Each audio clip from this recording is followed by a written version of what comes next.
Bonjour, c'est mieux. Bonjour à tous, bonjour à toutes. L'idée de cette deuxième table ronde, vous l'avez compris, c'est de savoir si on a quelques éléments de réponse sur la réforme, ou plutôt sur la double réforme qui va intervenir au 1er janvier 2019, sur la retraite des auteurs. Je voudrais commencer par remercier très chaleureusement ceux et celles qui ont répondu favorablement à notre invitation, puisque ce n'est pas le cas de tout le monde. Frédéric Dumas, vous êtes député des Hauts-de-Seine, vice-présidente de la Commission des affaires culturelles à l'Assemblée nationale. Il nous a en effet semblé essentiel que la voix du Parlement soit parfaitement entendue sur ces sujets, puis que vous puissiez réagir directement aux premières réponses qui, j'espère, nous seront apportées à ces questions si importantes pour les auteurs. Je précise également que nous avions invité Catherine Morin-Desailly, présidente de la Commission des affaires culturelles au Sénat, qui n'a finalement pas pu être des nôtres. Mais je sais que nous aurons l'écoute attentive de Laure Darcos, sénatrice et membre de cette même commission, que je remercie de sa présence. Thierry Dumas, vous êtes directeur de la GESA et de la Maison des artistes, donc les deux organismes chargés de la sécurité sociale des artistes-auteurs. Angela Alves, quel sens du timing, vous êtes directrice de l'IRSEC, donc du RAP, le régime de retraite complémentaire des artistes-auteurs professionnels, et donc notamment des auteurs, illustrateurs ou traducteurs de livres. Nicolas Georges, vous êtes directeur du livre et de la lecture au ministère de la Culture. Vous aurez la lourde tâche de représenter à vous seul l'État, puisque les affaires sociales, qu'il s'agisse de la direction de la sécurité sociale ou de l'Agence centrale pour les organismes de sécurité sociale, la COS, n'ont pas répondu favorablement à notre invitation. Ils vont nous manquer. Et pour que nous ne perdions jamais de vue lors de cette table ronde, que nous ne parlons pas simplement de mesures législatives, de dispositifs de mise en œuvre ou de décrets d'application, mais bel et bien d'auteurs vivants et de leur avenir. 3 auteurs ont accepté d'apporter leur témoignage, leur parole d'auteur. Marie Cellier, écrivain et auteur jeunesse. Si, autrice de bande dessinée. Et Guillaume Neil, auteur jeunesse et scénariste. Cher Nicolas, avant de vous poser la première question, je vais donc donner la parole à Si. Celui-là. Bon, alors, je pense pas inventer le fil à couper le beurre si je vous dis que nos métiers sont basés sur l'incertitude. Je pense qu'on l'a vu sur la table ronde juste avant. Donc, à l'instant T, on avait la MDA et la GESA pour nous seconder. C'était des usines à gaz, mais des usines à gaz qui marchaient, voilà, et qui surtout tenaient en compte de nos spécificités, les fameuses spécificités des revenus en dents de scie, du paiement une fois dans l'année. Quel autre métier accepte ça? Je ne sais pas. Si, avec ces spécificités-là, si tu avais le malheur d'être la cigale, il fallait que tu deviennes la fourmi très vite. Voilà, et donc voilà, et on a appris au fur et à mesure que c'était en train de se liquider, quoi, genre que la MDA et la GSA étaient en train de liquider une bonne partie de ses effectifs, et que donc ça sonnait le glas de ces organismes. Et à la place, on nous mettait quoi? Rien. Enfin, on a rien. Donc j'ai juste l'impression, en tant qu'autrice, qu'on est dans un no man's land, où au mieux, on ne sait pas quoi faire de nous, et au pire, on nous oublie. Hein, coucou la CSG au passage. Et moi, ce qui m'angoisse, c'est que je me dis, mais à force de ne pas savoir quoi faire de nous, ils vont finir par nous demander de devenir des entreprises, au pire, nous limite nous faire pointer au RSI, qui est devenu mon assurance indépendante, de ce que je viens de comprendre, bref, et que voilà, c'est très compliqué. Enfin, moi, je le vois de manière défaitiste sur l'avenir. Et à ça, on ajoute des hausses de cotisation tous les 5 ans. Allez, tous les 5 ans, on se prend des hausses. Et j'ai juste l'impression d'être une bonne mule qu'on charge pour un voyage. Et un voyage, on ne sait pas où. Voilà. Donc, je suis dans le flou. J'ai l'impression, notre métier d'incertitude, plus un énorme brouillard épais qui est autour. Un brouillard bien compact des réformes, où on ne sait pas où on va. Donc, j'aimerais qu'on nous réponde, tout simplement.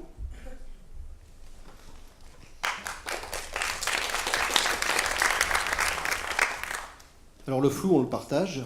Malheureusement, pour l'instant, les organisations d'auteurs ont peu de réponses à vous apporter. Et la raison principale, c'est quand même cette absence de concertation.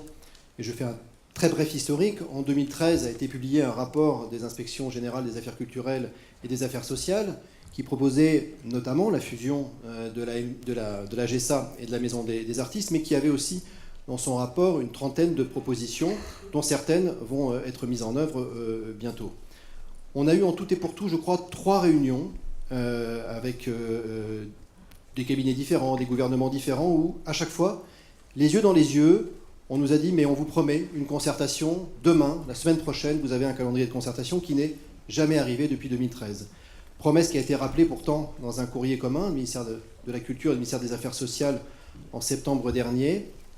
Rien depuis, et entre-temps quand même 2 lois qui ont été votées, 2 réformes importantes qui vont toutes être d'application au 1er janvier 2019. Alors avant d'entrer plus dans le détail de ces lois et de ce qui va nous arriver, comment est-ce qu'on peut expliquer l'absence totale de concertation depuis 5 ans? On est à bientôt 6 mois des échéances. Absence totale de concertation qui, on l'a vu, apparaît pour les auteurs comme une forme de mépris et qui explique pour partie la colère qui s'exprime aujourd'hui. Seul représentant de l'État, c'est vous. Bien, merci de me passer la parole sur cette première question, sachant encore une fois que il y a 2 façons de répondre. Il y aurait une façon de répondre comme individu, c'est-à-dire la manière dont moi-même, là où je suis, avec mes collègues, j'ai vécu ces 5 années maintenant, 4 années, hein, effectivement. Le rapport d'origine remonte à loin. Et puis il y a une façon que je vais adopter, bien entendu, qui est celle du fonctionnaire que je suis, qui ne peut pas tout dire, d'une part parce que ça n'est pas, même s'ils ne sont pas là, ce sont mes collègues, et c'est le gouvernement qui travaille. Ce n'est pas le ministère de la Culture, ce n'est pas le ministère des Affaires sociales. Effectivement, il y a des moments où chacun porte ses arguments, chacun porte ce qu'il croit être juste, et puis il y a un moment où les choses sont arbitrées.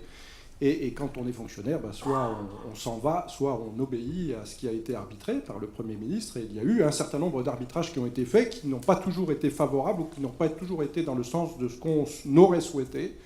Il est vrai, mais eh bien, ma foi, nous sommes bien obligés de nous y soumettre et de faire en sorte que les choses marchent. Alors pourquoi est-ce que il n'y a pas eu de concertation? Eh bien moi, je ne le sais pas. Je ne peux pas y répondre. Je ne peux pas y répondre parce qu'en effet, il n'y a pas eu beaucoup de visibilité pour les auteurs, mais il n'y a pas eu forcément non plus, et là je pense que ça ne pas leur faire injure que de le dire, et ils ont sans doute des bonnes raisons, ça aurait valu le coup qu'ils nous expliquent, mais il n'y a pas forcément non plus de visibilité complète du ministère de la Culture, des fonctionnaires que nous sommes. Ça inclut également mes collègues de la Direction générale de la création artistique pour ce qui est des plasticiens, sur la manière dont les choses se faisaient. D'ailleurs, au bout du compte, on est parti d'un rapport qui prônait ou qui postulait la fusion des 2 organismes pour les transformer en caisse de sécurité sociale, et nous aboutissons à quelque chose d'assez différent, mais avec un sentiment, en effet, que nous n'avons pas pris le temps suffisamment, en tout cas, peut-être pas pris le temps du tout, et ça correspond à quelque chose aussi que nous ressentons, nous, au ministère de la Culture, de travailler véritablement les questions. Pourtant, et là je mets deux éléments importants, pourtant les questions ont été posées dès le départ. C'est-à-dire les questions qu'on va aborder sur effectivement le mur qui nous attend, en tout cas le saut qui nous attend au 1er janvier 2019, elles ont été identifiées pratiquement... Je dirais le mur, moi. Le mur, enfin, bon, je ne sais pas ce qu'il faut que je le dise, mais enfin c'est sans doute un saut, c'est sans doute quelque chose de complexe, et elles ont été identifiées pratiquement dès le départ. Certaines n'étaient pas dans le rapport, ils n'avaient pas toutes identifiées, mais en tout cas, assez rapidement, quand on a commencé à travailler sur ces questions, les éléments sur lesquels nous tournons depuis un certain nombre d'années ont été identifiés. Et le deuxième élément, qui est aussi un élément de regret, c'est que si le transfert aux URSSAF du recouvrement a été décidé au mois de septembre dernier pour la loi de financement de la sécurité sociale 2018, quelque chose d'assez récent, en revanche, le passage au précompte généralisé pour ceux qui ne payaient pas leur retraite, c'est-à-dire les précomptés de la GSA, a été décidé bien avant, c'est-à-dire pour la loi de financement de la sécurité sociale de 2016. Je me rappelle très bien que quand a été inscrit dans la loi, ce qui figure aujourd'hui, alors je ne sais plus exactement à quel article de façon très, très précise, mais que tout le monde serait, que tous ces gens qui n'étaient pas appelés seraient amenés à être précomptés obligatoirement à partir du 1er janvier 2019, on se disait, on avait dit à nos collègues, on aurait bien aimé... faire partie du jeu, de la décision, et puis peut-être que ça soit un peu plus ouvert. Ils disaient, mais vous inquiétez pas, on a le temps. Voilà. Et aujourd'hui, on n'a plus vraiment le temps. Donc les choses en sont arrivées à un moment donné où nous n'avons plus que quelques mois pour mettre en place des choses qui sont sans doute mises en place. Nous avons une réunion le 21, on y reviendra. Mais on a un sentiment effectivement que nous aurions pu aller beaucoup plus loin dans cette discussion générale, même si ça prend du temps, même si je sais que mes collègues de la sécurité sociale ne sont pas nombreux, ils nous ont souvent opposés, et qu'ils gèrent des problématiques qui sont au regard de la société française tout à fait considérables. Nous sommes, nous, là pour précisément porter des spécificités qui sont celles des artistes-auteurs. Et je peux dire, sans leur faire encore une fois injure, qu'on aurait aimé davantage participer avec les artistes-auteurs eux-mêmes, mais avec nos collègues, de façon générale, à un collège de réflexion qui aurait, à mon avis, produit des effets peut-être les mêmes, mais en tout cas de façon collégiale. Mais on aurait pu surtout éviter le sentiment d'urgence dans lequel on se retrouve à 6 mois d'un mur qui risque d'être fracassant pour une grande partie de la population. Avant de rentrer dans le détail de la réforme de cette retraite, je laisse la parole à Guillaume Neil. Qui a un micro qui fonctionne, c'est parfait. Effectivement, je suis Guillaume Neil, je suis scénariste et auteur, entre autres, de romans pour la jeunesse, pour Le Seuil et les éditions du Rouergue. Et en fait, je me suis permis d'écrire mon intervention, parce que je suis auteur, mais surtout parce que j'ai une spécificité. Mon intervention porte sur 2 questions. En fait, je suis assujetti. C'est-à-dire qu'effectivement, j'écris depuis peu, donc aujourd'hui, je suis assujetti. Et à ce titre, le premier volet de ma question est: est-ce que j'existe réellement? Et est-ce qu'à travers moi, les 185 000 assujettis de France existent réellement? Je m'explique. D'un côté, je cotise déjà, sans que me soient réellement ouverts des droits. Au 1er janvier 2019, on ne m'oublie pas, je vais sans doute devoir cotiser à la retraite au premier euro. Donc chouette, voilà, j'existe. Voilà, et les 185 000 autres aussi. Et d'un autre côté, pour ce qui concerne la compensation de la hausse de la CSG, pour tous les actifs, le décret publié le 15 mai dernier, promis par la ministre de la Culture depuis novembre, et dont on a fortement l'impression qu'il a fallu que les associations d'auteurs exercent une pression pour qu'enfin il soit publié, juste en amont de ces états généraux, oublie les assujettis. On l'a vu dans la table ronde précédente, nous n'avons pas de réponse ferme pour les assujettis. On nous dit oui, peut-être vous allez être compensé, peut-être pas, peut-être en 2019, peut-être c'est a posteriori, enfin on ne sait pas, enfin voilà, il y a une espèce de flou total. Martin Hadjari l'a dit, il reste à en définir les modalités. Première question donc, est-ce que assujetti est un terme qui disparaît du dictionnaire ou de vos dictionnaires au 1er janvier 2019 et si oui, par quoi comptez-vous précisément le remplacer? Et je pense que c'est ce que nous attendrons tous aujourd'hui, ce sont des réponses très précises, très nettes. Voilà, parce que pour l'instant, nous restons dans un flou absolu. Je note ce qu'on a dit tout à l'heure, sans réponse en 2018. Enfin, j'ai d'autres éléments de langage qui ont été distribués. Donc, c'est incertitude. Et là, c'est ma seconde question. Auteur est un métier d'incertitude. Incertitude de savoir si oui ou non on réussira à aller au bout d'un livre. Incertitude de savoir si ce manuscrit sera accepté par un éditeur. Incertitude des ventes à venir, de la possible pérennisation d'un métier par les droits d'auteur à percevoir des ventes, ou pas. Et moi, j'accepte cette part d'incertitude, on en a beaucoup parlé, il n'y a aucun souci par rapport à ça. Mais incertitude de savoir ce que vont être exactement les cotisations sociales annoncées, de la manière dont va se passer le prélèvement à la source. On a parlé d'une casseuse spécifique qui effectivement est intégrée à la déclaration des revenus, mais qui en même temps n'est pas précisée auprès des associations d'auteurs, donc il n'y a aucune information par rapport à ça en amont. Voilà, on nous dit, enfin bon, voilà, il y a tous les éléments qui ont été dits. On n'a pas exactement les modalités qui sont plutôt nébuleuses du basculement de régime de recouvrement des cotisations vers la cause du Limousin.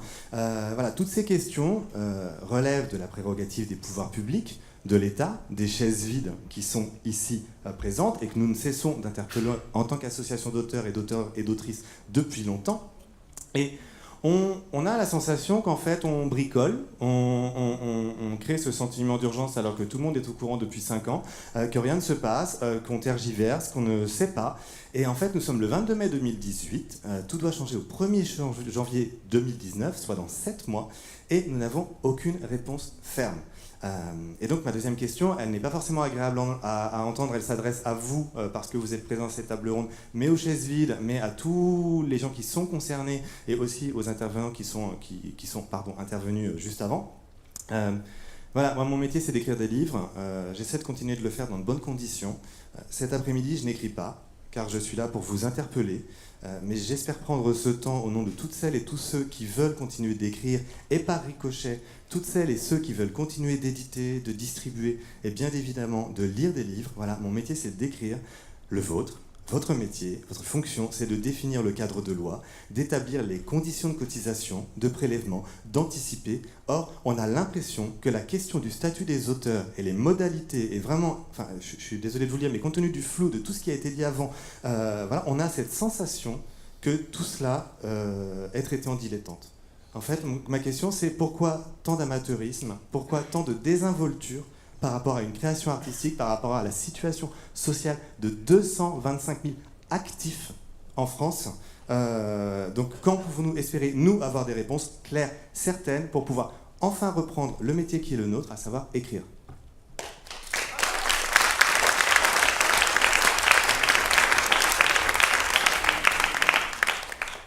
C'est vrai que pour l'instant, en termes de précision, nos questions sont précises.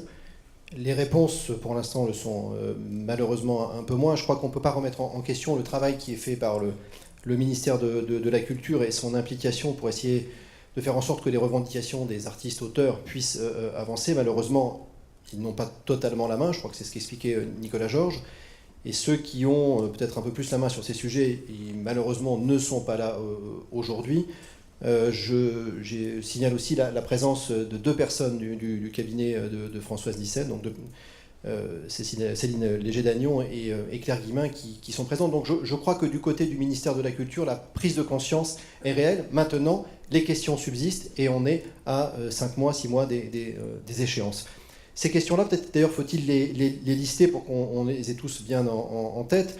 La loi de finances pour 2016 va mettre en place une cotisation retraite au premier euro pour tous les auteurs, qu'ils soient affiliés ou assujettis.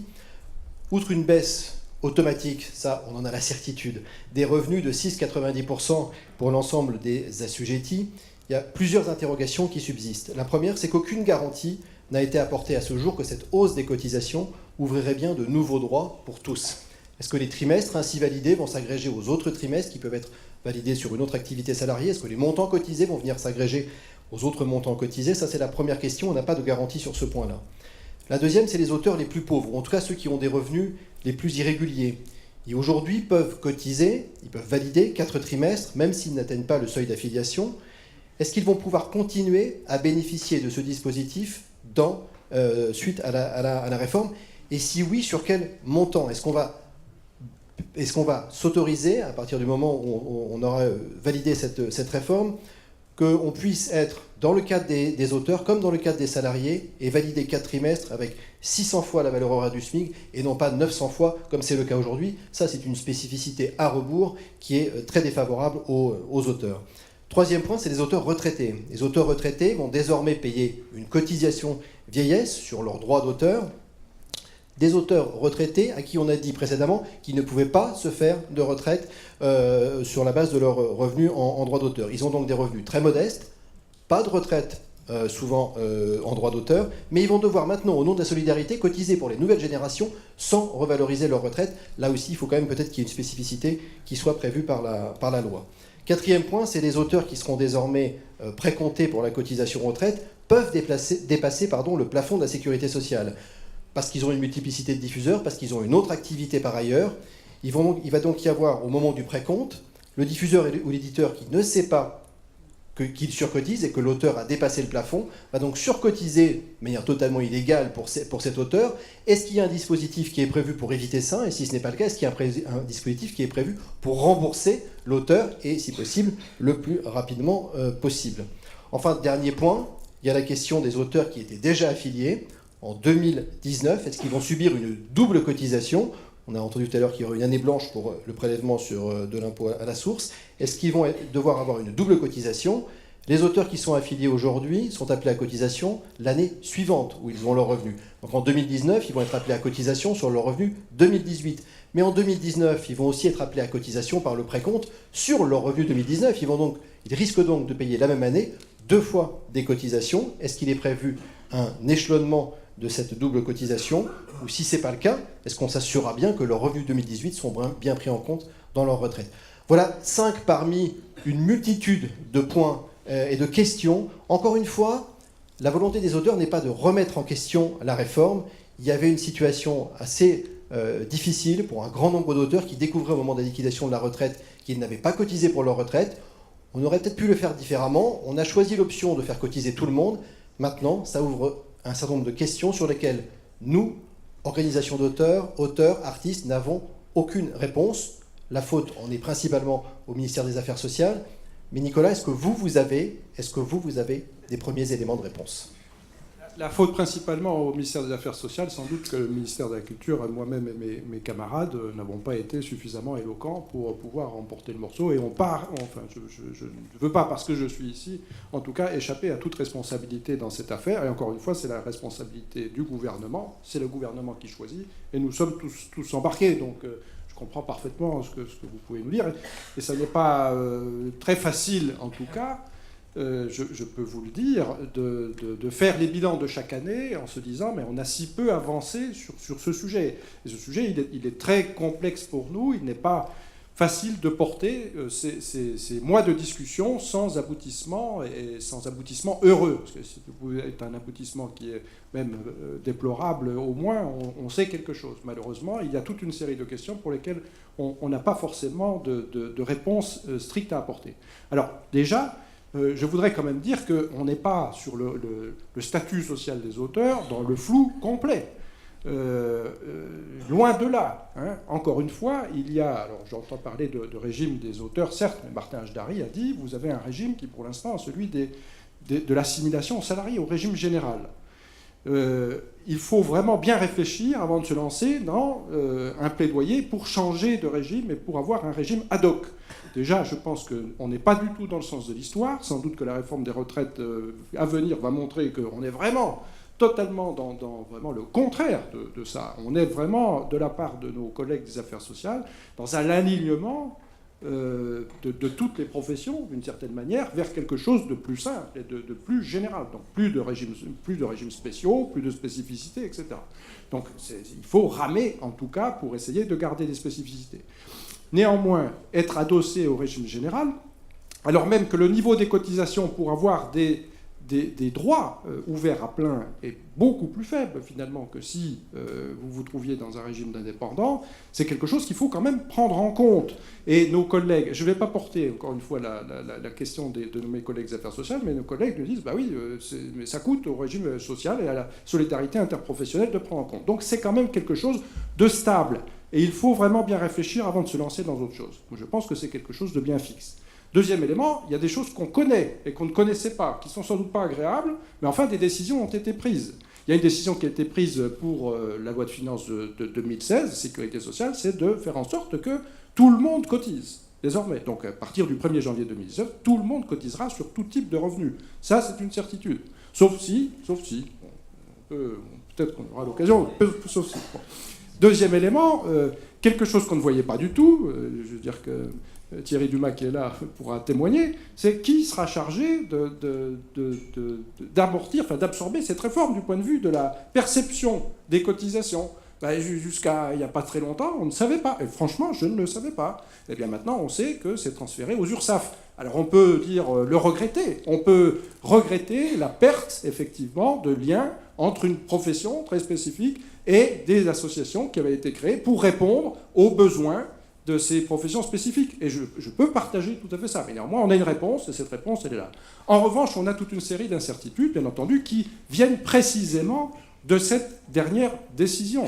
C'est-à-dire comment les choses vont se faire, comment la bascule va se faire, comment demain, moi qui prenais mon téléphone et qui avait peut-être quelqu'un de pas forcément totalement satisfaisant, mais au moins quelqu'un qui m'a apporté une réponse, où va porter mon coup de téléphone demain, voilà, qui va traiter mon affaire, comment les gens de l'URSSAF, de la COS vont répondre à mes... Voilà, ça, je ne le sais pas. Je suis en incapacité de vous le dire. Je pense que les gens de la COS du Limousin ne le savent pas non plus. Eh bien, nous le saurons le 21.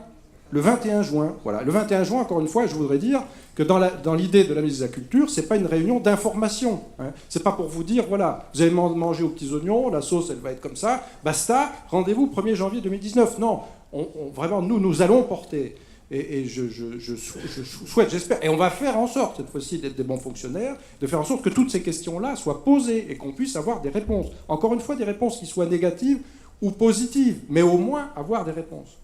Donc, je ne sais pas s'il faut que je parle de l'ensemble des problématiques que vous avez, mais est-ce que les gens vont, évidemment, est-ce que chaque cotisation va ouvrir des droits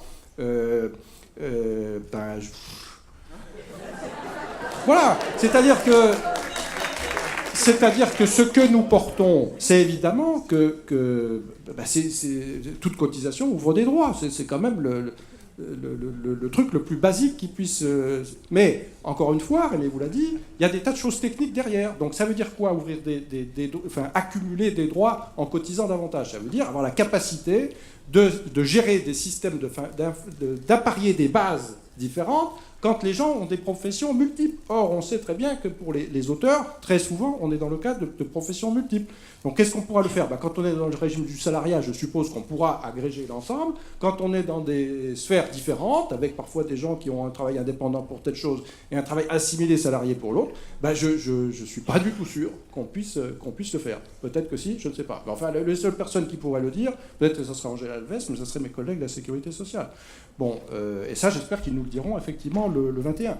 Mais ça veut dire quand même que sur tous ces points, si on se parle très, très clairement, vous les porterez auprès des affaires sociales, mais aujourd'hui, alors que c'est encore une fois une mesure qui avait été proposée dans le cadre de ce rapport de 2013, et dès le lendemain, je pense, l'ensemble des organisations d'auteurs avaient alerté sur ces points. Alors on peut les dire différemment, on peut les rédiger différemment, mais je crois que ça fait à peu près 5 ans que j'ai l'impression, en tout cas, de redire les mêmes choses. Là-dessus, et alors qu'on a voté la loi, alors que la loi est en œuvre dans 6 mois, y compris le ministère de l'Agriculture, n'a pas les réponses à ces questions. Et c'est la réunion du 21 juin qui va nous dire que peut-être ils ont certaines réponses, peut-être ils en ont pas, peut-être ils n'en ont pas du tout. Et dans ce cas-là, il faudra effectivement peut-être se poser la question de savoir si on doit maintenir cette réforme au 1er janvier 2019. Est-ce qu'on est obligé finalement d'aller sciemment dans le mur si on sait qu'on n'est pas prêt? Encore une fois, ce n'est pas une question de remettre en cause la réforme, mais est-ce qu'on est obligé de se fracasser bêtement la tête contre le mur si on sait que le mur est en face et qu'on n'est pas prêt? Et ça, peut-être, c'est une question aussi que je poserais à Thierry Duvin. Sur ces éléments techniques, est-ce que du côté de la GSA, est-ce qu'il y a eu des réunions avec la cause? Est-ce qu'il y a eu des réunions avec les affaires sociales qui ont permis d'avancer pour faire en sorte que ces risques-là, légitimes, et ces craintes légitimes d'une grande partie des auteurs concernés, pourraient être levés? J'ai répondu avec plaisir à cette invitation, mais je crains que... Non, pas du tout. Je crains que mes interventions soient un peu frustrantes parce qu'évidemment, par rapport à toutes les questions qui ont été évoquées, je n'ai pas plus de réponse. Je dirais j'en ai presque encore moins puisque la GSA et la MDA, elles n'ont pas vocation à définir une politique. Elles ont vocation à la mettre en œuvre. Donc une politique qui a été décidée par les deux ministères, par le gouvernement, comme l'a dit Nicolas Georges. Je ne voudrais pas trop épiloguer sur la forme, mais je voudrais dire quand même 2 mots. Je pense être dans mon rôle, de la manière dont ça s'est passé pour nous, et je répondrai bien sûr à ta question. Au niveau de la GSA et de la MDA, donc nous avons appris ce transfert du recouvrement, cette prise en charge du recouvrement de la cotisation vieillesse pour les assujettis et au-delà de l'ensemble du recouvrement. Moi, je l'ai appris par un mail qui m'a été envoyé. Je n'ai pas eu droit à un coup de téléphone, j'ai eu droit à un mail à l'été. Voilà, pour me dire que ça se passerait comme ça. Et puis, je vais dire quand même 2 mots, pas plus, du personnel quand même des 2 organismes qui est concerné par cette réforme. Et lui, je ne sais pas comment il faut qualifier ce type de dialogue social. Lui, il a appris ça. Il a appris que ces contrats allaient être transférés de manière législative au 1er janvier 2019. Donc, ces contrats allaient être transférés dans les URSSAF en lisant, parce que quelqu'un a lu un peu par hasard sur un site Sécu, que cette mesure allait prendre corps. Donc, effectivement, je dois dire que je trouve ça un peu spécial, on va dire. Je referme la parenthèse. On a eu effectivement une réunion avec la COS et avec l'URSSAF du Limousin pour voir un certain nombre de choses à l'été, pour commencer à envisager un certain nombre de choses, mais ça a été une réunion, et je crois effectivement... alors, je dois dire, je ne vais pas accabler la COS ni la DSS parce qu'ils ne sont pas là. Voilà, ça ne me paraît pas très opportun. La COS, ce sont des professionnels du recouvrement. Ce sont des gens dont c'est le métier, qui font ça pour un certain nombre de gens. Donc, je ne vais pas vous dire, ça va mal se passer. à la limite, je dirais, on fera tout pour que ça se passe bien. Évidemment, on va avoir des réunions techniques avec eux. Pour tout vous dire, à part cette réunion, elles n'ont pas encore commencé. Donc, on va faire le maximum, puisque, comme vous le savez, donc c'est l'URSSAF du Limousin qui va reprendre, a priori, ce travail-là. Donc, on travaille déjà avec eux sur les aspects contentieux, comme vous le savez peut-être. Je dois dire que ça se passe très bien. C'était une démarche, à l'époque, que j'avais faite auprès du directeur de la cause. Donc certains me disent maintenant tu as fait rentrer de l'eau dans la bergerie, mais je ne le regrette pas parce que qualitativement ça a été un plus majeur. Donc c'est des gens qui ont acquis un certain professionnalisme et donc aujourd'hui on va travailler avec eux pour qu'effectivement ça se passe bien parce que je pense sans démagogie que c'est l'intérêt des auteurs et l'intérêt des diffuseurs. Donc on va vraiment œuvrer en ce sens. Ceci étant dit, évidemment aujourd'hui je dirais que les questions que vous posez un petit peu sur le fond et sur la façon dont les auteurs et les diffuseurs vont être traités sont évidemment connexes avec les questions techniques. Puisqu'effectivement, pour faire un certain nombre de choses, vous avez parlé de remboursement, d'ouverture de droits, etc., vous l'imaginez bien, ça nécessite techniquement d'avoir préparé tout ça. Donc tout ça est lié, et je dirais qu'aujourd'hui, et j'ai compris que c'était ce qui était peut-être frustrant pour vous, on est au début de ce travail-là. Ce travail-là n'a pas réellement commencé, même si je vous dis tout, on commence à avoir des échanges d'informations. Enfin, on ne commence pas. Depuis 2 ou 3 mois, on a des échanges d'informations avec la COS, avec l'URSSAF du Limousin. Mais il n'y a pas de groupe de travail complètement opérationnel qui s'est encore mis en place, même si c'est prévu et que ça devrait démarrer prochainement. Voilà. Mais sur, effectivement, les questions que vous vous posez, je dirais un peu de fond, ça, elles ont vocation, de mon point de vue, à être définies par les ministères et par la COS. La GESA et la MDA les mettra assez peu en œuvre. Je vous dis quand même que pour moi, la seule décision claire aujourd'hui qui a été prise, elle concerne là aussi les effectifs et les personnels, puisque la décision avalisée par les 2 ministères, c'est que, en fait, donc je vous dis tout aujourd'hui, on a un effectif global à GESA MDA de 90 ETP, comme on dit, équivalent temps plein. La décision qui a été prise, c'est qu'il en reste 20. Donc, effectivement, la question se pose de savoir quelle mission on pourrait garder. Donc, a priori, on garderait la gestion des commissions professionnelles, mais une fois qu'on a dit ça, on n'a pas tout dit, parce que, je ne veux pas être trop long, mais comme on l'a dit, il n'y aura plus de distinguo affiliés assujettis, donc ça remet en cause un petit peu le fonctionnement des commissions professionnelles tel qu'il avait lieu. Donc, il va falloir redéfinir ça. Deuxième chose, on dit, vous garderez la gestion de la commission de la CAS. Commission d'affaires sociales. Là aussi, il va falloir redéfinir, eu égard à la réforme plus globale, ce qu'a à faire la CAS. Donc c'est pas complètement précis. Et puis, a priori, on ferait un peu d'accueil. Voilà. Tout ça n'est pas complètement finalisé. Quand je dis 20 personnes, si on proratise les effectifs actuels, ça veut dire 9 personnes à la GESA, 11 personnes à la MDA. Donc, voilà. Je conclurai provisoirement là-dessus. Et du coup, j'ai oublié ta question. Non, mais c'était une réponse. C'est-à-dire qu'on a d'un côté pas de réponse politique à nos questions politiques sur le sort des artistes-auteurs, et de l'autre côté, on n'a pas de réponse technique à des questions techniques sur la façon dont ces questions politiques vont être traitées. Et on est, encore une fois, mais à 5-6 mois des échéances. Or, on aurait pu anticiper tout ça, on aurait pu en discuter en amont. C'est-à-dire qu'il aurait fallu déjà discuter des décisions politiques, des questions politiques, prendre des décisions de manière concertée, et ensuite, une fois qu'on a eu ces réponses politiques, pouvoir discuter de la mise en œuvre technique. Là, on est en train de faire, j'allais dire les deux en même temps, mais non, on est en train de faire ni l'un ni l'autre quasiment. Ça commence tout juste, on est fin mai 2018, et on est au 1er janvier 2019 avec une réforme qui est quand même d'envergure pour l'ensemble des artistes-auteurs. Sur le rôle de la GESA, donc au 1er janvier 2019, c'est ce que tu viens de dire, c'est-à-dire c'est essentiellement ça, la commission professionnelle, commission d'action sociale, un peu d'accueil. Un peu d'accueil. Et la définition du périmètre, la définition du champ, la définition de une mission. Alors peut-être que j'ai mal compris. J'avais cru comprendre initialement que on pourrait garder cet aspect-là. J'ai l'impression que les choses sont pas complètement fixées, mais lors de la dernière réunion où on a annoncé effectivement que ça serait 20 personnes, j'ai cru comprendre que ce serait essentiellement la COS et les URSSAF. Et d'ailleurs, c'est pas iconoclaste. C'est vrai qu'ils font déjà largement ce travail-là et qu'on travaille en partenariat avec eux, mais que ça serait plutôt eux, globalement, qui feraient ce travail-là. Même si les choses sont a priori pas complètement arrêtées là-dessus. Mais Encore une fois, ce n'est pas une obsession de ma part, mais je me dis, j'essaie d'être pragmatique et concret, qu'est-ce qu'on peut faire avec 20 personnes? Je ne suis pas sûr qu'on soit en capacité, encore une fois, au-delà de la commission professionnelle, de la casse, de l'accueil, les gens prennent quelques congés, etc., qu'on puisse assumer d'une manière un peu significative, on va dire pour faire court, les questions relatives au contrôle du champ. Voilà. Est-ce que, si je m'y autorisais la question, ça ressemble... Je sens que tu vas t'y autoriser. De près ou de loin à une fin programmée de la GSA-MDA. Je veux dire, une entreprise dont on supprime 80% des salariés. Alors je sais que tu n'es peut-être pas en mesure de répondre à cette question, mais le sentiment qu'on peut avoir quand même, c'est-à-dire qu'on enlève l'action principale d'une entreprise, on lui enlève 80% de son personnel, il en reste 20, on va dire, vous ne savez pas trop ce que vous allez faire, et puis si vous ne voulez pas rester, ben ne restez pas, ça veut dire que c'est la fin. Je pense que je ne vais pas répondre à cette question.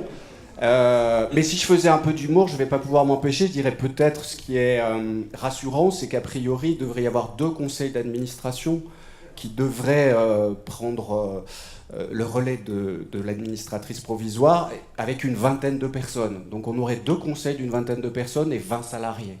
Donc peut-être c'est de nature à rassurer tout le monde, je ne sais pas. Je ne suis pas sûr. Angela Alves, sur la retraite complémentaire, est-ce que la réforme de la retraite de base, à la fois donc le fait que tout le monde sera assujetti à cotisation et précompté pour cette cotisation retraite dès le premier euro, et deuxièmement, basculement vers la COS et vers l'URSSAF du Limousin, ça a un impact sur le régime de retraite complémentaire des auteurs, en termes par exemple de seuil d'affiliation, en termes de précompte systématique, ou pas du tout? Alors à ce stade, pas du tout, puisque la réforme concerne uniquement le régime de base et pas le régime de retraite complémentaire, qui, comme vous le savez peut-être ou peut-être pas, fonctionne de façon autonome, gérée par des auteurs qui siègent au conseil d'administration, bien sûr sous tutelle du ministère des Affaires sociales, pour le coup pas sous tutelle du ministère des Affaires de la Culture. Mais c'est un régime qui fonctionne de façon autonome et donc qui a ses propres règles, son propre financement, et donc qui se pilote par son propre financement, ses cotisations et le versement des retraites aux auteurs. Donc la réforme qui est applicable au 1er janvier 2019 ne concernait que le régime de base et pas le régime de retraite complémentaire. Alors bien évidemment que des questions vont se poser, puisqu'aujourd'hui, notamment pour le régime commun qui est le régime du rap, qui est commun à tous les artistes auteurs, du livre, du cinéma, etc., recueille les revenus et l'affiliation via la GSA. C'était le mécanisme qui existait. Il y avait un lien donc pour éviter aux auteurs de faire une double déclaration de revenus, parce que c'est déjà fastidieux de faire la première, donc de dire on va éviter aux auteurs d'avoir double déclaration à faire, quand bien même le système est complètement autonome l'un de l'autre. Donc bien évidemment que si cette affiliation, ce recueil des revenus et cet appel de cotisation pour le régime de base est transféré à la cause, se posera la question du transfert d'informations au régime de retraite complémentaire. Aujourd'hui, je ne peux pas non plus vous donner de réponse puisque nous ne sommes pas du tout, mais alors là, pas du tout associés à la mise en œuvre de cette réforme. Et je pense qu'il y a déjà beaucoup de questions apparemment qui se posent au niveau du régime de base pour que la retraite complémentaire soit un souci. Mais si je dois voir un impact sur la retraite complémentaire, ce sera plutôt d'ordre administratif pour les auteurs. Est-ce que la transmission des informations se fera bien entre la COS et l'IRSEC? Voilà la question. Sur le seuil d'affiliation, effectivement, il peut y avoir un sujet. Si la cotisation de retraite de base est appelée au premier euro, qu'en sera-t-il de la retraite complémentaire? Alors encore une fois, les deux régimes sont gérés de façon indépendante. Le régime de base répond à une question de solidarité nationale, avec des cotisations au premier euro pour tous les citoyens. Le régime de retraite complémentaire est un régime, encore une fois, autonome, qui répond à ses propres financements et qui doit être piloté de façon indépendante. Il n'a pas été soulevé la question de remettre en cause ce seuil d'affiliation au régime de retraite complémentaire. Tout simplement puisque de toute façon on ne sait déjà pas comment ça va se passer au niveau du régime de base, et ensuite encore une fois s'il y a une nécessité d'appeler la cotisation au premier euro pour ce qui est du premier socle de retraite, quelque part de la première couverture, d'assurer un minimum de retraite à tous les Français, c'est vrai que la retraite complémentaire pose un autre débat. Est-ce qu'il y a lieu d'assurer la même couverture, surtout sur des faibles revenus? On sait que c'est déjà très difficile de payer une cotisation de retraite lorsqu'on est en dessous de 10 000 euros de revenus, de payer la base. Est-ce que le sujet se pose de payer en plus une complémentaire? Mais tout ça, encore une fois, ce sont des débats très techniques que je pose, puisque la décision ne m'appartient pas. Et je suis un peu dans la même situation que Thierry Dumas. En tant qu'administration, nous appliquons les règles qui sont, alors pour ma part, votées en conseil d'administration, approuvées par arrêté ou décret, ou soit imposées aussi par des réformes qui peuvent être de niveau plus national. Mais nous ne décidons pas des paramètres techniques du régime qui sont décidés en fonction de l'équilibre financier du régime.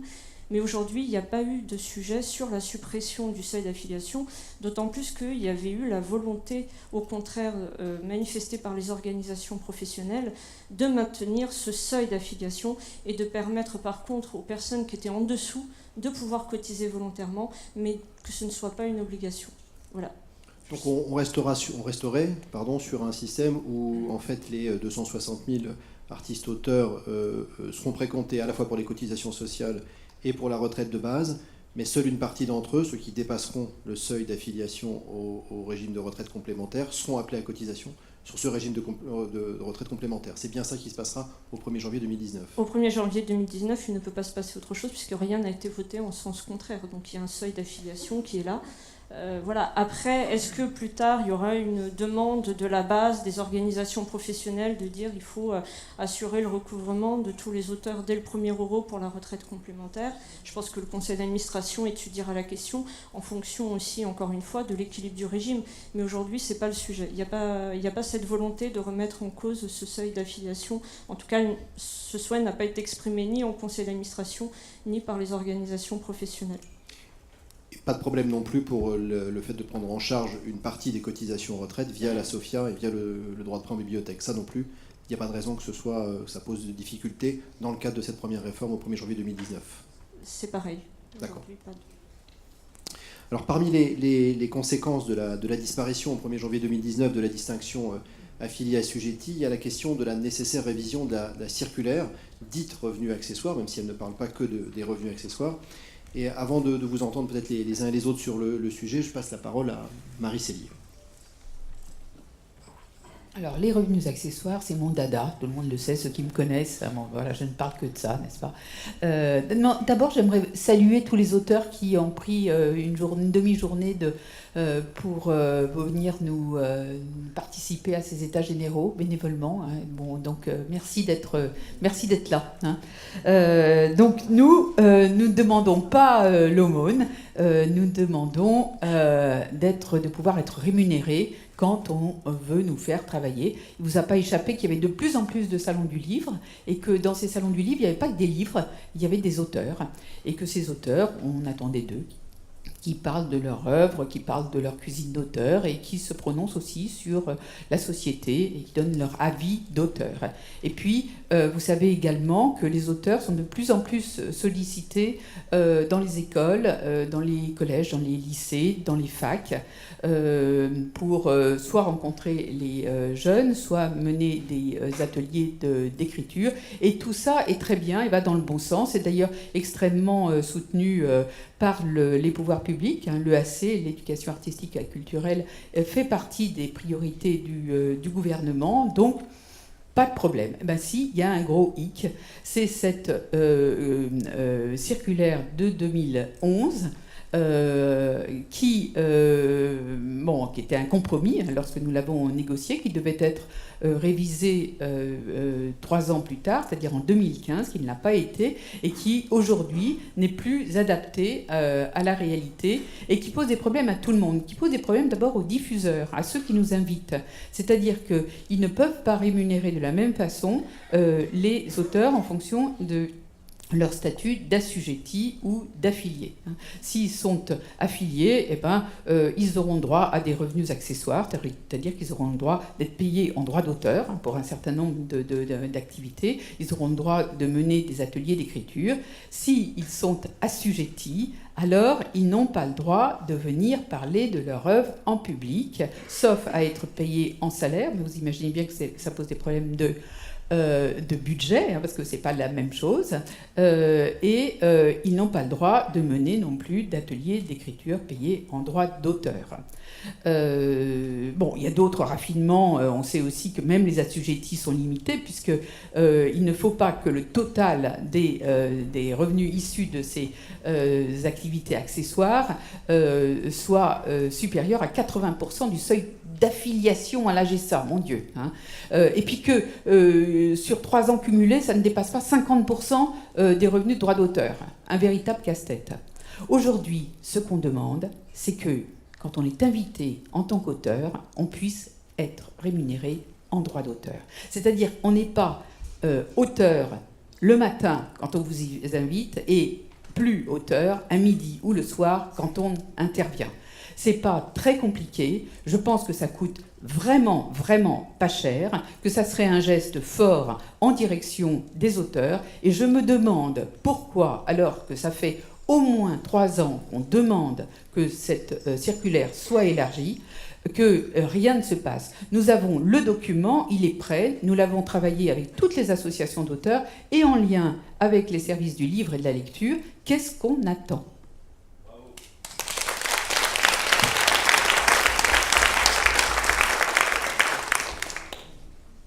J'ai l'impression que la demande est claire.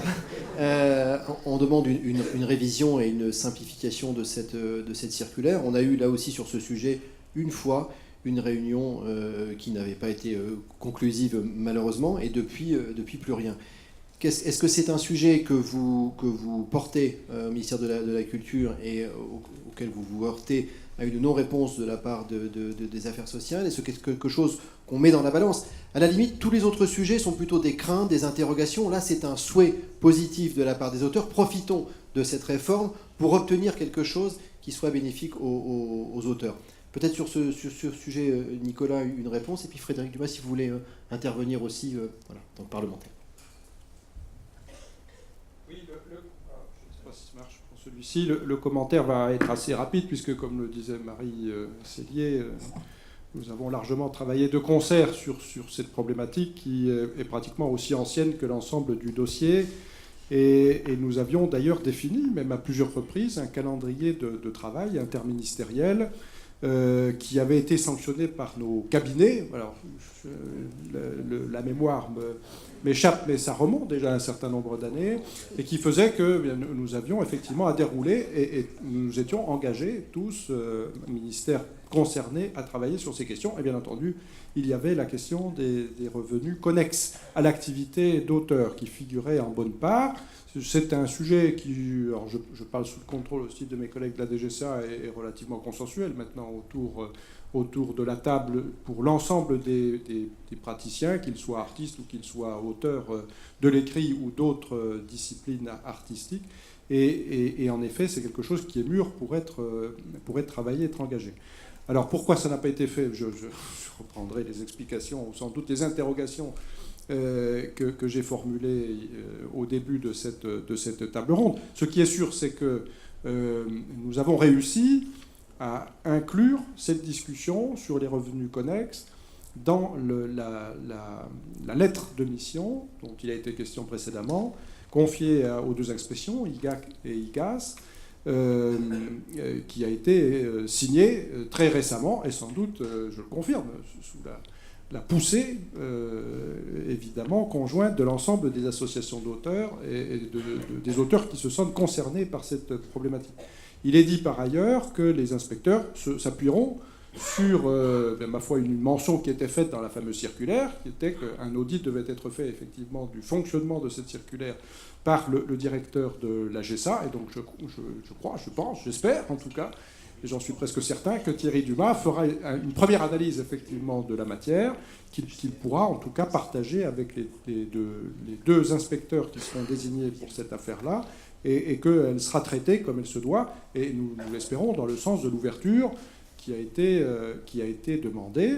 Ouverture qui, au demeurant, est relativement modérée. C'est la seule façon d'ailleurs de faire passer un certain nombre de choses, puisque comme l'a dit Martin Jdari en introduction à ces débats, nos interlocuteurs, donc nos collègues de la direction de la sécurité sociale, sont toujours coincés entre le fait d'ouvrir aux spécificités et d'avoir un dogme qui fait qu'effectivement, ils sont les tenants des grands équilibres financiers de cette affaire. Mais enfin, je ne crois pas que ce soit ces questions de revenus accessoires qui viennent mettre en péril l'équilibre général de la sécurité sociale de ce pays. Frédéric Dumas, peut-être une... Oui, moi je voulais intervenir parce que, d'abord, pour vous remercier vraiment d'avoir organisé ces états généraux, pour deux raisons. La mobilisation que ça a évidemment permis en amont, et puis carrément les tables rondes d'aujourd'hui. Donc c'est vrai que, parce que ça fait un peu peur quand on voit toutes les questions qui sont posées, et donc je comprends, et on ne peut pas ne pas comprendre les inquiétudes. Donc la première chose, vous l'avez dit, c'est à la fois il n'y a pas de politique et à la fois il n'y a pas de réponse technique. Donc en tout cas, moi je pense que le rôle des parlementaires, surtout de la majorité, c'est évidemment de redonner du sens politique et aussi de faire un peu atterrir les choses sur le plan technique. Donc c'est en fait ce que vous avez fait à travers ces états généraux. Donc pour moi, redonner du sens, parce que ça permet d'accompagner, puisqu'on tape beaucoup sur les administrations, mais quelque part, les administrations, s'il n'y a pas de volonté politique, alors il y en a souvent de la ministre de la Culture ou du ministre de la Culture, et puis c'est moins évident côté affaires sociales, juste parce que, voilà, l'ampleur de la tâche est énorme. Donc en fait, je pense que le rôle des parlementaires, c'est de redonner du sens, de remettre le projecteur. Redonner du sens, ça veut dire que les principes qui ont prévalu aux réformes, parce qu'on est relativement, je pense, tous d'accord, que les réformes en soi ne sont pas mauvaises. Le principe que tout le monde cotise pour... je suis d'accord que c'est pas évident de cotiser, mais en tout cas que tout le monde ait droit à la retraite en cotisant, qu'il y a un régime, une caisse unique qui permet de mieux traiter les choses. Parce que si évidemment c'est l'inverse, ça serait pas intéressant. Tout ça, personne peut être contre. Par contre, notre obligation, c'est de s'assurer que ça soit la réalité. C'est-à-dire qu'on ne peut pas à la fois tendre vers ça, et c'est vrai que le gouvernement et le président de la République à tracer, en tout cas la voie, c'était de dire qu'il fallait que les droits soient réels. Donc à partir de là, normalement, cet agenda-là doit donner un peu une forme d'instruction à ceux qui techniquement vont mettre les choses en place, de le respecter. Si on contribue et que derrière il n'y a pas de droit, ça veut dire que politiquement ça n'a aucun sens. J'ai vu les questions sur les statuts. Est-ce que si on est effectivement, on a des revenus qui viennent de différents statuts, est-ce qu'on pourra agréger, etc. Normalement, la réponse, elle devrait être oui, puisque je ne dis pas que techniquement c'est facile, mais si on dit qu'on fait toutes ces réformes-là pour que demain, ça ne soit plus le statut qui régisse la vie de la personne, mais donc normalement on doit tendre vers ça. Donc ce que je pense, c'est que pour y arriver, puisque là on est pris tous les uns et les autres, et on ne peut pas dire que les administrations ne travaillent pas ni les ministères, mais pour y arriver, il faut redonner effectivement un coup de projecteur dont fait partie ces états généraux, puisqu'il y a un décret du 15 mai, il y a une lettre il y a pas longtemps, bon bref, il y a quand même... ça veut dire que ça a servi à quelque chose.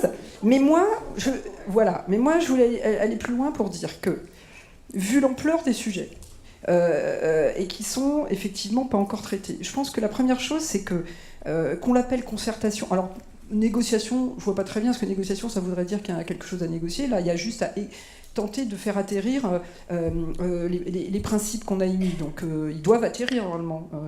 Donc ça veut dire que c'est évidemment une concertation, parce qu'elle est attendue depuis 2013.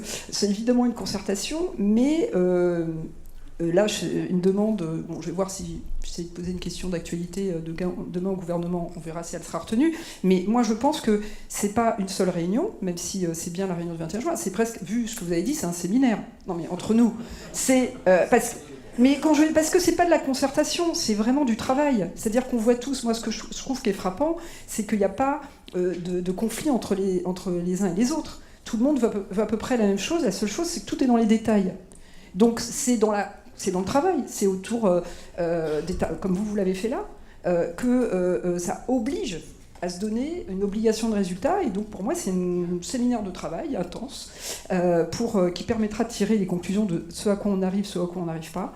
La deuxième chose, c'est que, au contraire, je pense qu'on rentre au-delà des auteurs, de manière générale, on rentre dans une société où il va falloir effectivement mettre beaucoup de choses en commun pour être plus puissant, d'où l'intérêt des réformes, mais il faut à chaque fois mettre le curseur sur la spécificité. Et moi, je vais dans le sens de ceux qui souhaitent qu'on ne réouvre pas l'histoire du statut, parce que ça risquerait peut-être même, à l'inverse, de supprimer ce qui vous protège aujourd'hui. Mais en tout cas, de toujours se dire que quand on édicte un principe, on regarde si, vu la spécificité d'un secteur, comment il atterrit. Donc, réunion de travail où chacun s'oblige, et je suis sûr qu'il y a au moins 80%, ce qui serait déjà bien, mais au moins, je suis sûr, 80% si on s'oblige à ça. La deuxième chose, ça a été alors l'évidence totale, mais a priori qui ne poserait pas de problème sur les revenus connexes. J'ai apprécié parce que c'est mieux qu'accessoire, parce que sincèrement, on voit, et en plus, vous pouvez le déplorer par ailleurs, qu'il y a de plus en plus de sommes qui vont moins à la création, plus à la diffusion, à l'action culturelle, etc. Donc on ne peut pas d'un côté faire ça et de l'autre ne pas avoir la rémunération et l'équilibre en conséquence. C'est-à-dire si une grande partie des auteurs vont tirer de plus en plus de revenus de cette partie-là, logiquement, elle doit absolument être intégrée puisqu'elle correspond, et Marie l'a rappelé, aux priorités du président de la République, du gouvernement, de la ministre de la Culture sur l'éducation artistique et culturelle, et puis aussi sur le grand plan de formation. Donc tout ça, ça me paraît d'une évidence, on ne devrait pas en discuter, on devrait juste le mettre en application. Et dernière chose, parce que ça n'a pas été évoqué là, mais on en avait parlé en amont, c'est ce fameux aussi outil informatique qui était prévu dans le rapport de 2013. Et puis d'après ce que j'ai compris, on s'est dit, tiens... on essaye puis finalement on ne le met pas en place, ça coûte trop cher. En tout cas, ça a été mis de côté. Donc moi, j'ai envie de dire une chose aussi, c'est que, comme on voit, le nombre de problèmes qui relèvent du fait qu'il y a l'imprévisibilité des revenus et qu'il y a la multiplicité possible des diffuseurs ou des métiers. Ça veut dire qu'on peut toujours se poser la question, on n'arrivera jamais. D'ailleurs, beaucoup l'ont exprimé. Donc, si un effort doit être fait conséquent, c'est bien à l'heure du numérique, parce que là, on n'est plus dans l'outil informatique, on est à l'heure du numérique et de l'intelligence artificielle. Si on ne met pas les moyens pour trouver une manière de, justement, que les informations arrivent en direct, alors je suis d'accord que peut-être, ça ne plaira pas toujours aux éditeurs.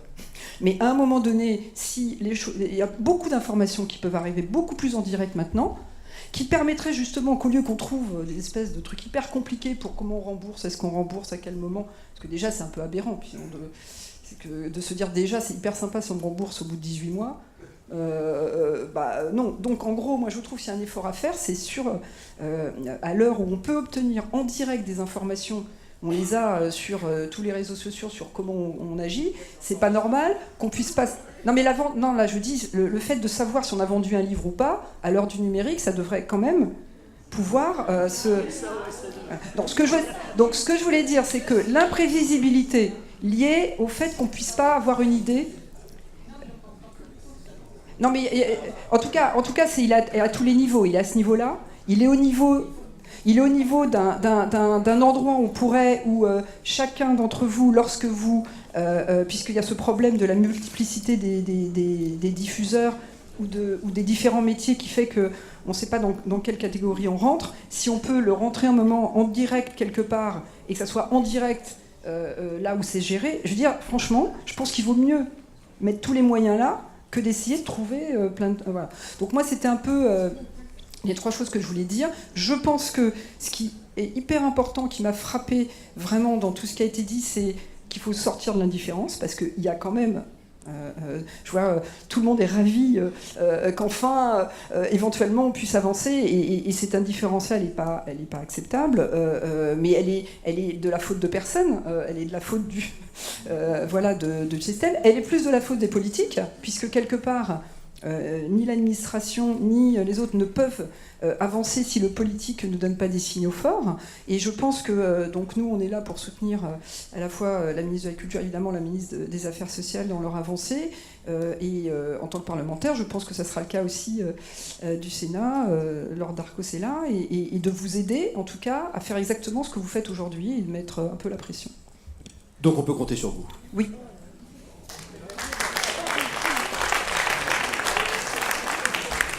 Merci beaucoup. Peut-être Thierry voulait dire un mot sur la question du développement informatique, mais c'était un moyen à un moment donné quand même de résoudre un certain nombre de questions.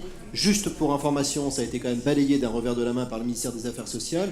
Et quand on est allé les voir, ils nous ont dit « Ah oui, il y a des problèmes, tant pis ». Ok. Je ne sais pas pour ceux qui étaient présents, je crois que c'était à l'été 2015 qu'on avait présenté un projet de rénovation complet, je dirais, de ce qu'on appelle improprement le régime, en partant de notre expérience, des demandes des auteurs, des demandes des diffuseurs. Donc c'était quelque chose qui nous avait été demandé. Donc il nous a demandé beaucoup de temps, on y a travaillé plus d'une année, et on avait essayé de vraiment balayer l'intégralité des questions posées, et on avait fait une présentation à l'ensemble des organisations professionnelles et des ministères concernés. Je crois que ça avait été assez bien accueilli. Je dirais là aussi, vous allez dire que je suis très sensible à la forme, mais on n'a jamais eu même de réponse officielle. Jamais. Donc c'était même pas non, c'était on sait pas. Et donc, mais entre deux portes, j'allais dire, c'est trop cher. Donc faites-nous un projet sur simplement le recouvrement de la cotisation vieillesse. Nous, bons soldats, on se dit, eh bien on va faire un projet donc moins ambitieux, puisque le premier projet, ça rebalayait un certain nombre de problématiques sur, par exemple, je ne vais pas toutes les citer, mais l'alignement de l'année civile avec l'exercice social, avec plus de télédéclarations, avec le fait de simplifier la vie des auteurs. Alors, je vous rassure peut-être, entre guillemets, on n'est pas, j'allais dire, mauvais perdant, et donc lors de la réunion que j'évoquais tout à l'heure, la seule réunion qu'on a eue avec l'ACOS, on leur a donné ce projet-là.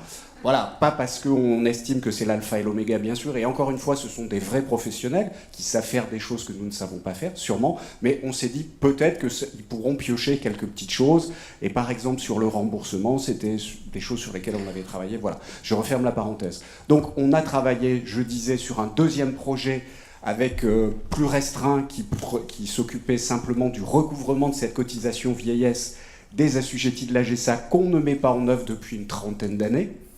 Et là aussi, on n'a pas eu vraiment de réponse. Ce que j'ai un peu déploré, et le personnel dans son ensemble, je dois le dire, là aussi, vous allez dire, c'est des questions de forme, etc., c'est que dans les différents courriers des ministères qui ont été adressés, des deux ministres aux organisations professionnelles pour expliquer cette réforme sur le fond. D'abord, moi, en tant que directeur, j'ai rien à en penser, mais effectivement, il y a des arguments forts pour dire l'ACOS a peut-être vocation à être le recouvreur unique, etc. Tout ça, je l'entends. Je pense qu'il n'était pas nécessaire pour ça de dire ces organismes-là, ils ont mal travaillé, en fait, on ne sait pas trop pourquoi ils ne recouvrent pas cette cotisation, etc. Alors que c'est une blague, je dirais, ça fait 20 ans, 30 ans que tout le monde sait, et nous aussi, et on a fait des rapports, des lettres pour dire il faut mettre ça en place, et on a œuvré, on a proposé des projets. Donc, c'est pas très important, et je comprends que ça soit pas votre problématique majeure, mais c'est vrai qu'en interne, ça nous a un peu choqué, parce qu'il y a des gens qui se sont beaucoup investis sur ces projets-là, on n'a pas eu de réponse, et puis de dire qu'en gros, c'était un peu la faute des organismes si ça se passait mal, je crois qu'il faut que chacun prenne un peu ses responsabilités. Voilà.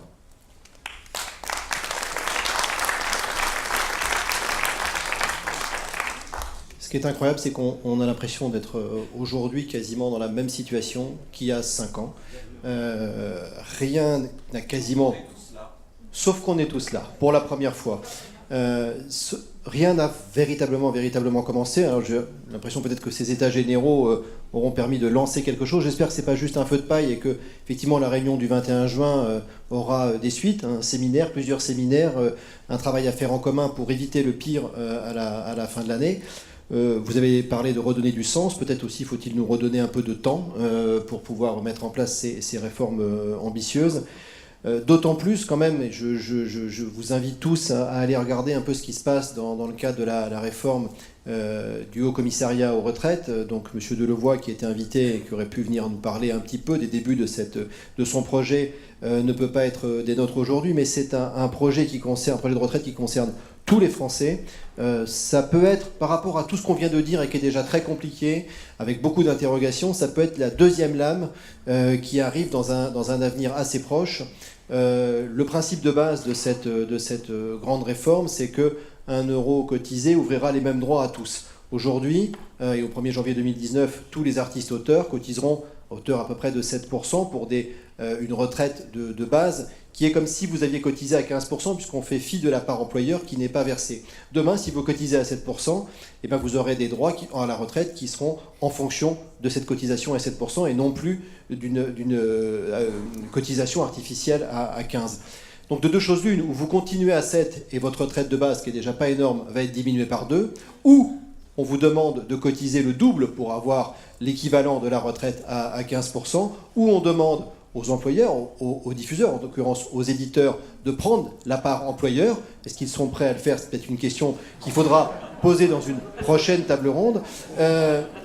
Ou alors est-ce qu'on maintient, sans imaginer tout de suite de réinventer quelque chose, encore que tout ça fait en sorte qu'on se dit à un moment donné, peut-être qu'il faut inventer autre chose. C'est pour ça que cette troisième table ronde pose la question d'une solution alternative. Mais au moins qu'on essaye tous ensemble, et là je pense qu'au-delà de toutes les organisations d'auteurs, d'artistes, du Parlement, du ministère de la Culture, des éditeurs, il faut qu'on maintienne les spécificités, ce régime spécifique et ce qu'il a pu apporter, et le renforcer plutôt que ce que tu es en train de voir aujourd'hui, c'est-à-dire un morcellement successif. Et là, cette grande réforme qui arrive, ça peut vraiment être la deuxième lame qui soit fatale pour un grand nombre d'artistes-auteurs. Je crois qu'on est à peu près dans les temps, donc il y a un petit quart d'heure de questions dans la salle, et puis je remercie déjà tous les intervenants pour leurs propos. Merci. Là-bas. Et il y a des micros dans la salle ou... Oui. Je crois que c'est Yves Frémion, mais je ne vois pas d'ici. Il me semble reconnaître une moustache.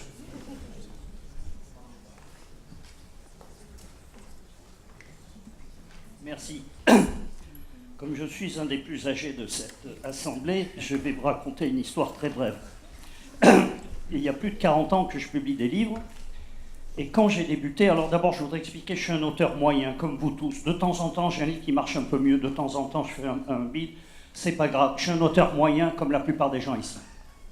Dans les années 70, quand j'ai débuté, un auteur moyen, s'il voulait gagner sa croûte de manière digne, uniquement avec sa plume, il fallait qu'il publie 4 ouvrages par an.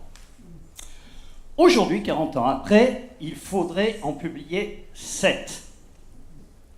Alors, moi, écrire 7 livres par an ne me pose aucun problème. J'écris très vite, je ne connais pas la page blanche, je suis très doué, il n'y a aucun problème, pas de problème. Mais, question, il y a peut-être des éditeurs dans la salle, est-ce que l'édition française peut absorber 7 ouvrages d'Yves Frémion par an?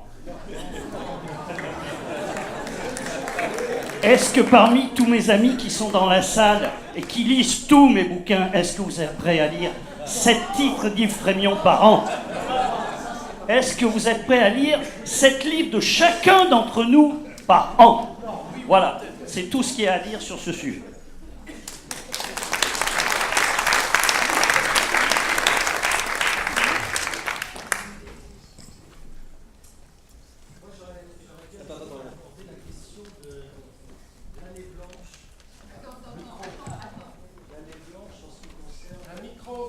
J'aurais bien aimé aborder la question de l'année blanche en ce qui concerne le social, puisqu'on nous a parlé de l'année blanche tout à l'heure pour le prélèvement à la source, mais j'aimerais savoir si, oui ou non, en 2019, il va y avoir un système dans lequel il y aurait le précompte qui s'appliquerait, et par ailleurs, les cotisations... Non, parce que moi, je ne comprends pas le système comme ça. On paye les cotisations, parce que c'est ce que j'ai entendu dire de la part de certains représentants des pouvoirs publics, et je ne suis pas d'accord avec cette interprétation, puisque le système actuel fonctionne de la façon suivante. Vous cotisez en 2018 sur la base des revenus de l'année 2017 et 2016, la moitié de chacune des années, mais pour valider des trimestres et des assiettes de cotisation 2018. Donc, en 2019, ça devrait être la même chose. Il n'y a aucune raison de faire peur aux gens en disant qu'il va y avoir 2 années, ou alors il faut qu'on m'explique qu'est-ce que vous validez, si les gens payent 2 fois, qu'est-ce qu'ils valident? Est-ce qu'on va cumuler les assiettes? Est-ce qu'on va leur donner 8 trimestres? Il y a une chose qui est incompréhensible pour tous les auteurs. Si vous leur expliquez ça, je vous l'assure. Deuxième question, sur la question des revenus accessoires. On n'a pas abordé la question tout à l'heure en fiscalité, mais en fiscalité, il y a une question qui se pose sur le traitement fiscal des revenus accessoires. Si on revoit la circulaire sur les revenus accessoires, j'espère qu'on reverra aussi, ou qu'il sera possible de revoir, le traitement fiscal des revenus connexes, puisque je préfère aussi ce terme, connexe, plutôt qu'accessoire. Et dernière chose, l'assiette sociale n'est pas la même selon la fiscalité. Je ne sais pas si la réforme va changer quelque chose, mais c'est une aberration totale de ne pas avoir la même assiette sociale selon que les auteurs sont en BNC ou en traitement et salaire. Si vous êtes en BNC, vous êtes appelé en social sur le BNC majoré de 15%. Pourquoi 15%? On ne sait rien, mais c'est ça. Et si vous êtes en traitement et salaire, vous êtes appelé sur le brut, que vous soyez en abattement forfaitaire ou aux frais réels, ce qui est totalement injuste. Voilà. Il y a 3 questions pour le prix d'une.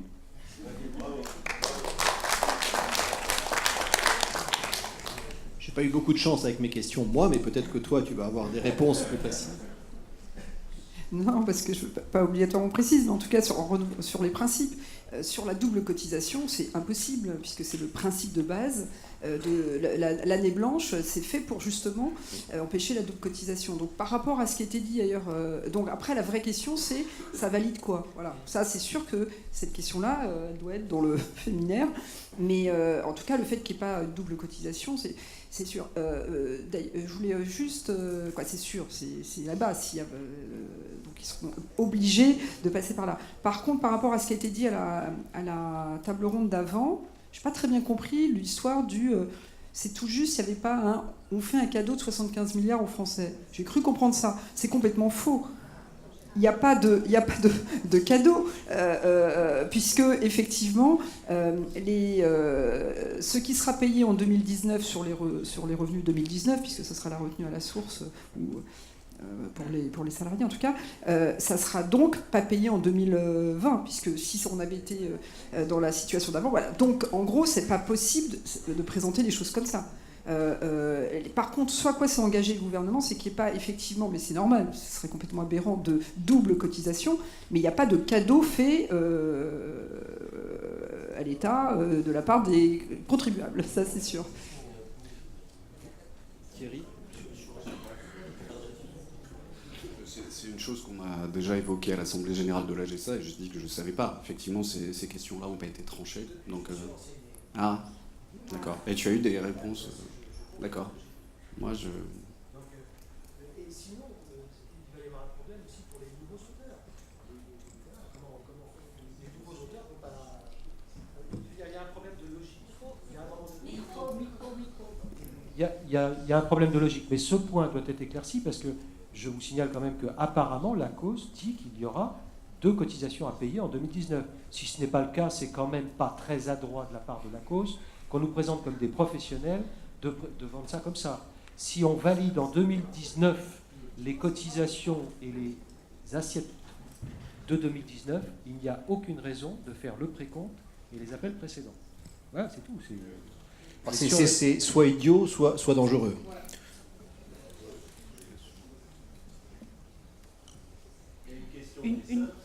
Attends, il y a une question. Vas-y, Pascal. Une question en fait plus globale, liée à tout ce qu'on vient de se dire, à la complexité des sujets, au temps qui s'écoule et qui nous sépare du 1er janvier 2019. On a parlé, vous avez évoqué tout à l'heure l'idée d'un séminaire de travail, c'est-à-dire pas simplement d'une réunion d'information, mais d'une vraie concertation. Est-ce qu'il semble raisonnable aujourd'hui d'envisager, sans les réponses, sans aucune réponse à toutes les questions qu'on vient d'évoquer, une mise en œuvre au 1er janvier 2019 de ce fameux précompte de la cotisation vieillesse? Voilà. Non, vous avez raison, c'est qu'il y a trop de non. En tout cas, dans l'état actuel des non-réponses, c'est absolument nécessaire qu'il y ait ces réponses. Moi, je pense qu'elles doivent être apportées dans la concertation. C'est-à-dire, pour moi, c'est pas une histoire de concertation au sens politique du terme, c'est au sens de... je pense que vous avez ici des personnes qui connaissent très bien les sujets, voilà, donc on va pas je trouverais dommage que l'État se passe de l'expertise des uns et des autres. Donc là, quand je parle de ça, c'est pas des états généraux, hein. C'est des réunions avec les quelques personnes qui connaissent bien les sujets pour essayer de les résoudre en se donnant un temps donné pour aboutir à trouver des réponses qui correspondent aux principes politiques, et s'il y a des soucis, de pouvoir les faire émerger assez vite pour dire, voilà, sur ça, qu'est-ce qu'on fait. Mais donc c'est nécessaire, sinon on va vraiment à la catastrophe. Hein. Et peut-être, pour préciser peut-être aussi cette question, si j'ai bien compris la question de Pascal, c'est que si ce temps qui nous est imparti jusqu'au 1er janvier 2019, il s'avère qu'il n'est pas suffisant pour éviter justement la catastrophe. Est-ce que dans les pistes possibles, il est envisageable, puisque finalement c'est une loi qui a été votée par le Parlement, de dire au plus tard le 1er janvier 2019, de décaler ça au 1er janvier 2020 par exemple, et se donner vraiment le temps de mettre en place une réforme, encore une fois, à laquelle on ne s'oppose pas, mais dont on se dit, et là on se le dit à 6 mois du terme, qu'elle risque d'être dangereuse parce qu'elle n'a pas été pensée, travaillée, il n'y a pas eu les séminaires dont vous avez parlé. Est-ce qu'on n'aurait pas intérêt, peut-être que la réunion du 21 juin va être une première réponse, mais en tout cas, est-ce qu'on ne pourrait pas se donner le temps, plutôt encore une fois que d'aller directement dans le mur si c'est le cas, pour repenser cette réforme? C'est pas reculer, c'est faire une pause pour se donner le temps d'être meilleur au 1er janvier 2020 par exemple. Alors, moi, je vais être réaliste. Je pense que ce serait vraiment une promesse vaine de dire que c'est possible d'obtenir ça. Donc moi, je le dirais plutôt un peu comme pour la SNCF avec la dette, c'est-à-dire, en gros, de pousser en disant... vous devez, on se doit, puisque moi je me mets dans le lot, hein, puisque je suis dans la majorité, on se doit d'apporter des réponses.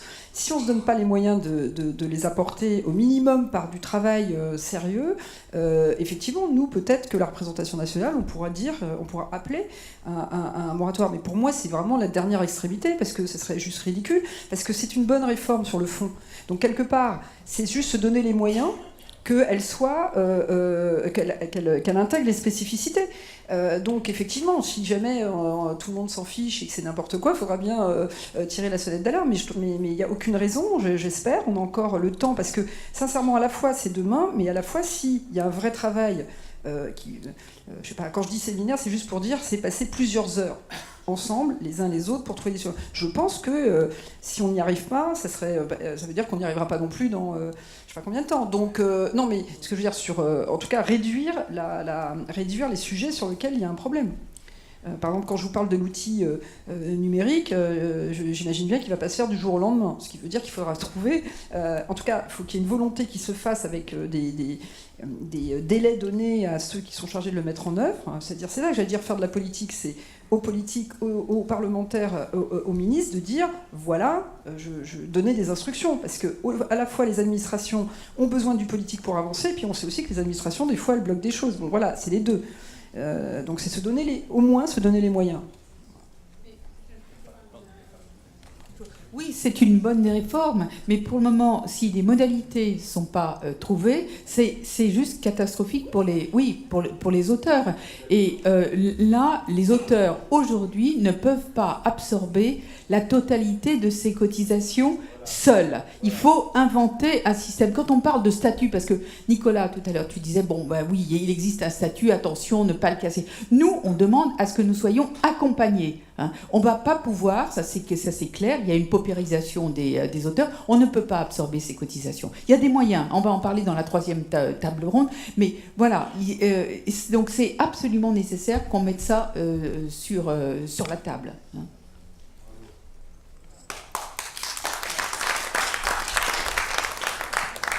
Oui, simplement pour aborder dans le sens de Madame la députée, encore une fois, les gros arbitrages, ils ont été faits. Hein.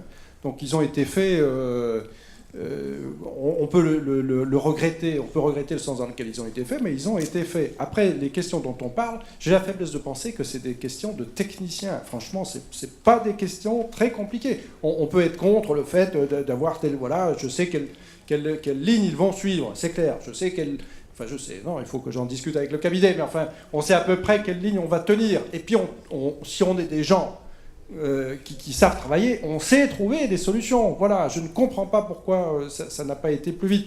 Donc le report ne peut pas être une première base, un premier objectif. En revanche, oui, si c'est pour aller, comme l'ont fait le régime des indépendants, d'une certaine manière, enfin on ne va pas aller à la catastrophe pour ruiner quelque chose qui marchait et le transformer en quelque chose qui serait vraiment un boulet à porter pour le gouvernement et pour les autorités politiques qui l'auraient porté. Donc effectivement, si vraiment ça ne marche pas, si on a la preuve par A plus B, un premier test sera cette réunion du 21, si on n'arrive pas à se mettre en ordre de bataille pour travailler en bons fonctionnaires que nous sommes, eh ben, il faudra y réfléchir.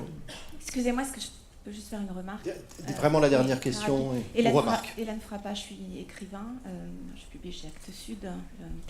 Et non, en fait, le mot technique ne cesse de revenir, et je suis vraiment frappée depuis le début par le fait qu'un mot n'arrive jamais, qui est le mot éthique, qui moi et que j'entends néanmoins dans son absence, c'est-à-dire que ce que j'entends, c'est qu'il y a vraiment des langages qui sont complètement irréconciliables, c'est-à-dire j'ai bien vu comment des écrivains ont tenté sincèrement d'expliquer tout à l'heure aux fonctionnaires du ministère des Finances notre mode de vie. Ce n'est pas un revenu dont nous parlons, c'est une forme de vie. Quand j'entends le directeur de l'AGESA dire pardon de soulever des questions de forme, pour un écrivain, la question de forme, c'est la seule évidemment qui existe, c'est la seule réalité, je dirais. Et c'est pas une vie que nous menons, c'est une forme de vie. Et derrière ces questions soi-disant techniques, etc., il y a quand même la question d'une forme de vie que certaines mesures vont faire. Alors je ne vais pas mettre d'intentionnalité, je ne mettrai pas d'intentionnalité, même s'il y a toujours de l'intentionnalité dans une politique, c'est ce que vous appelez le sens, c'est une forme d'intentionnalité, mais c'est une forme de vie qui risque évidemment de disparaître, ne serait-ce que dans les rapports qu'on peut avoir avec l'AGESA, ne serait-ce que dans la manière dont, dans la langue étrangère apparemment que nous parlons, nous n'arrivons pas à expliquer qu'il est littéralement, quelle que soit la nature de nos revenus, enfin pas la nature, mais plutôt le montant de nos revenus, etc., qu'il nous est impossible à l'avance de savoir ce que nous allons gagner, et que donc nous allons être très concrètement pénalisés pour alors soit notre liberté, soit notre précarité, ou les deux, mais c'est cette forme de vie-là qui... Donc je crois que là, enfin voilà, c'est tout ce que je voulais dire. Ce mot éthique qui n'est jamais présent, sinon dans des responsabilités qui soit sont là, soit sont en défaut. Nous aurions dû prendre nos responsabilités. Et c'est une question très grave, je pense, parce qu'elle concerne vraiment la signification même enfin, il y a un député ici, mais du sens qui est donné à une société, littéralement. C'est ça dont il est question, à travers des gens complètement minoritaires. Pascal Horry, je crois, a employé ce mot minoritaire. Autrefois, dans les années 70, Gilles Deleuze parlait de littérature mineure. C'est ça dont il est question, en fait. Nous sommes mineurs, nous sommes minoritaires. Néanmoins, en étouffant quelque chose qui a à voir avec le livre, et je mettrai sans hésiter une majuscule à ce mot, y compris dans le sens le plus mystique qu'on peut lui donner, c'est à ça que nous sommes assujettis. Moi, je suis affiliée à GESA, mais je suis assujettie au livre. Hein, et ça, c'est une forme de vie. C'est ce que je veux dire. Alors...